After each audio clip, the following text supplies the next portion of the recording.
You heard it first here on One News. Former Finance Undersecretary Magno says she was terminated from her post because of her political leanings. DOF Chief Ben Diokno backpedals after admitting that economic managers were not consulted about the price ceiling on rice. Vice President Sara Duterte and Senator Risa Hontiveros accuse each other of engaging in drama over the subject of confidential funds.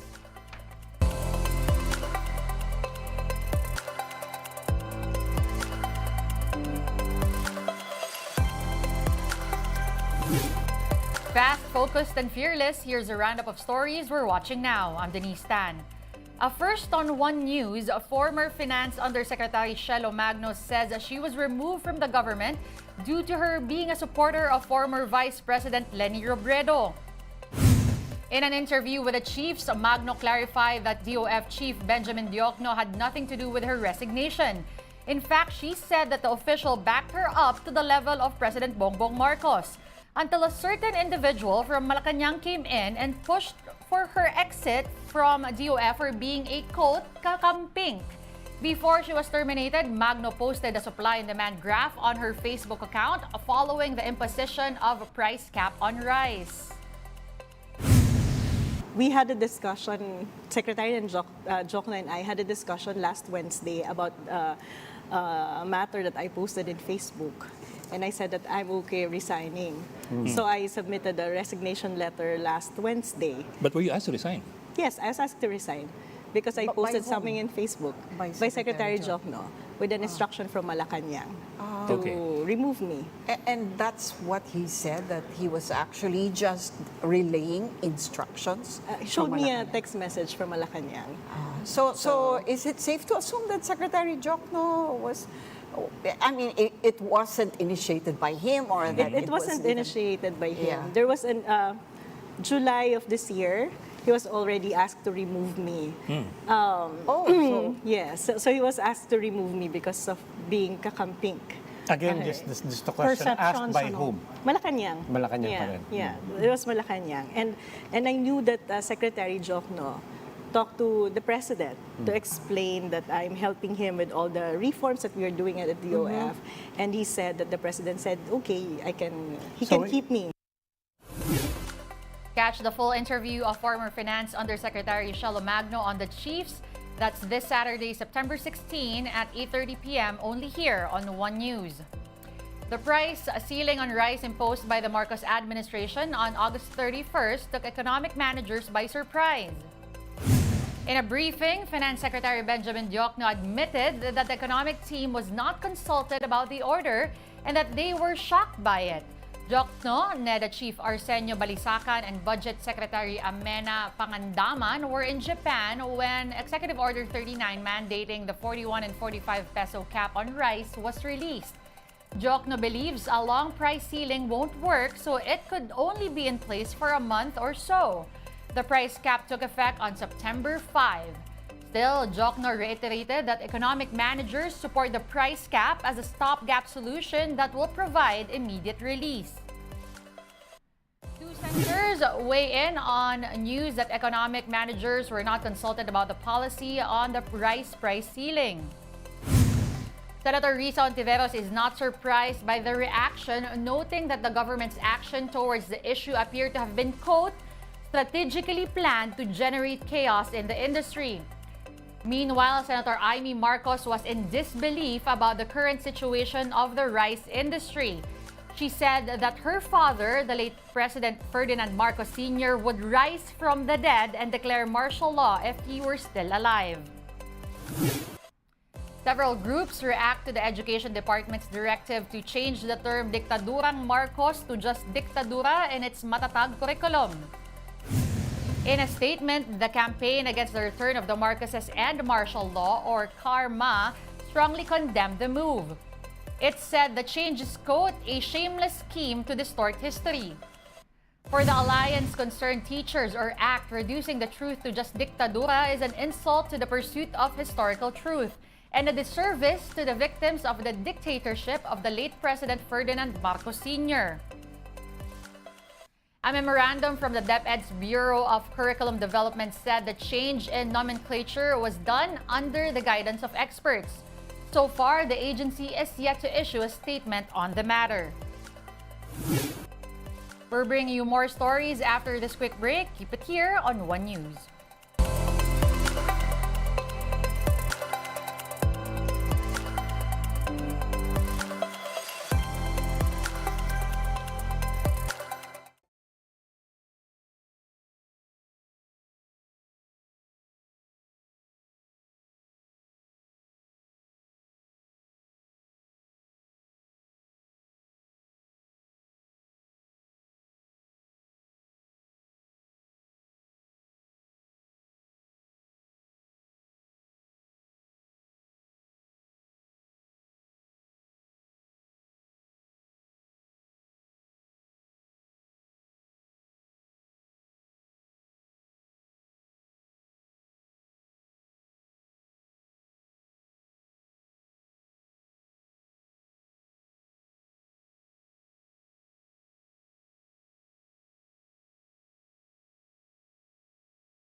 Thanks for staying with us here on One News Now. I'm Denise Tan. Vice President Sara Duterte slammed critics in Congress who questioned the 2022 confidential funds of her office. VP Sara specifically mentioned Senator Risa Hontiveros, who asked about the transfer of budget allocation to OVP's confidential funds.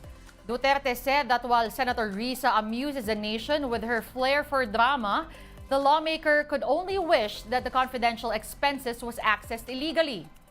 Duterte noted that critics still cannot produce any proof to support their, quote, dirty imagination. On the other hand, Senator Risa questioned the OVP after earlier saying that the office can live without confidential funds. The senator said that if the vice president is confident about her office's confidential funds, then she should defend them publicly. In sports, Germany rules the FIBA World Cup after taking down Serbia in the final. Here's the story. Germany entered its first ever FIBA World Cup final without a defeat in the tournament, while the opponent Serbia is on its second final in the last 3 editions of the Worlds. The game was all tied up at 47-all after the first half, but Germany came out hot in the third quarter, enabling them to build an 11-point lead after 3. Serbia did not give in just yet, and they even managed to trim the lead back down to 2 late in the game. But tournament MVP Dennis Schroeder came through in the clutch to seal the game for the Germans. States of America looking for it again. Schroeder on the move. Yeah! Gets the layup. What a big shot. With that, Germany became the new kings of the FIBA World Cup, 83-77. The NBA guard put up a stellar 28 points to lead the new champs. Germany ended the tournament winning all 8 of their games in the World Cup. Head coach Gordon Herbert was understandably emotional after the game. Herbert and Schroeder were mobbed by the celebrating German squad during the post-game press conference. It's an unbelievable group. We started in July, end of July, being together. Coach did a great job of bringing us together. It's just unbelievable going 8-0 and winning the gold medal. That's a blessing to share that with, all the people in the locker room, my family who came all the way from Germany, my kids, wife. Guard Franz Wagner, meanwhile, believes this is only the beginning for the team. We're here to stay. We can still get better, and we're gonna be here for a while. And look at the defense by Canada, very active. Canada and USA also went neck and neck in the battle for bronze. Mikal Bridges missed the second of 2 free throws in the closing seconds, but got the offensive rebound and drained the corner 3 to tie the game and ultimately send it to overtime. And they get the ball back for 3. Yes! Bridges ties this game. In OT, though, Shea Gilgeous-Alexander and Dylan Brooks connived to finally take down the Americans and claim the bronze. Final score, 127-118. This is the first time Canada won a medal in the World Cup, while the U.S. missed out on the podium for the second straight edition of the Worlds. Brooks had a game high of 39 points on the back of 7 threes, while Shea added 31 markers and 12 assists. Everybody that was throwing shots at in Twitter and Instagram, watching me play. But it just helps me get better and better each and every day. Motivates me to, be better on the court for my teammates, for whatever team I'm playing for. Meanwhile, while Team USA returns home disappointed, guard Austin Reeves called the FIBA experience unbelievable. I'm never satisfied if we don't win every game. We come here with one goal, and that was to win gold. It's been an unbelievable experience with a lot of unbelievable people, but can't say I'm satisfied with how things went. After 2 weeks, the FIBA World Cup officially closes. The ball has been passed to Qatar as the next host of the Worlds in 2027. One News Now will be back tomorrow at 7:30 a.m. I'm Denise Tan. We are One News, all sides, all the time.